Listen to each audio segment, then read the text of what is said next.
کیا ابھی تک مومنوں کے لیے اس کا وقت نہیں آیا کہ اللہ کی یاد کرنے کے وقت اور قرآن جو حق کی طرف سے نازل ہوا ہے اس کے سننے کے وقت ان کے دل نرم ہو جائیں اور وہ ان لوگوں کی طرح نہ ہو جائیں جن کو ان سے پہلے کتابیں دی گئی تھی، پھر ان پر طویل عرصہ گزر گیا تو ان کے دل سخت ہو گئے اور ان میں سے اکثر نافرمان ہیں۔ جان رکھو کہ اللہ ہی زمین کو اس کے مرنے کے بعد زندہ کرتا ہے۔ ہم نے اپنی نشانیاں تم سے کھول کھول کر بیان کر دی ہیں تاکہ تم سمجھو۔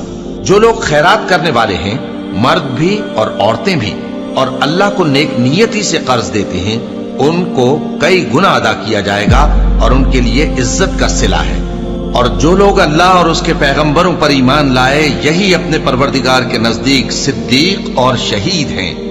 ان کے لیے ان کے اعمال کا صلہ ہوگا اور ان کے ایمان کی روشنی بھی ہوگی۔ جن لوگوں نے کفر کیا اور ہماری آیتوں کو جھٹلایا وہی اہل دوزخ ہیں۔ جان رکھو کہ دنیا کی زندگی محض کھیل اور تماشا اور زینت و آرائش اور تمہارے آپس میں فخر و ستائش اور مال و اولاد کی ایک دوسرے سے زیادہ طلب و خواہش ہے۔ اس کی مثال ایسی ہے جیسے بارش کہ اس سے اگنے والی کھیتی کسانوں کو بھری لگتی ہے، پھر وہ کھیتی خوب زور پر آتی ہے، پھر اے دیکھنے والے تو اس کو دیکھتا ہے کہ پک کر زرد پڑ جاتی ہے، پھر چورا چورا ہو جاتی ہے۔ اور آخرت میں کافروں کے لیے عذاب شدید اور مومنوں کے لیے اللہ کی طرف سے بخشش اور خوشنودی ہے۔ اور دنیا کی زندگی تو دھوکے کا سامان ہے۔ بندو اپنے پروردگار کی بخشش کی طرف اور جنت کی طرف لپکو جس کا عرض آسمان اور زمین کے عرض کا سا ہے، اور وہ ان لوگوں کے لیے تیار کی گئی ہے جو اللہ پر اور اس کے پیغمبروں پر ایمان لائے ہیں۔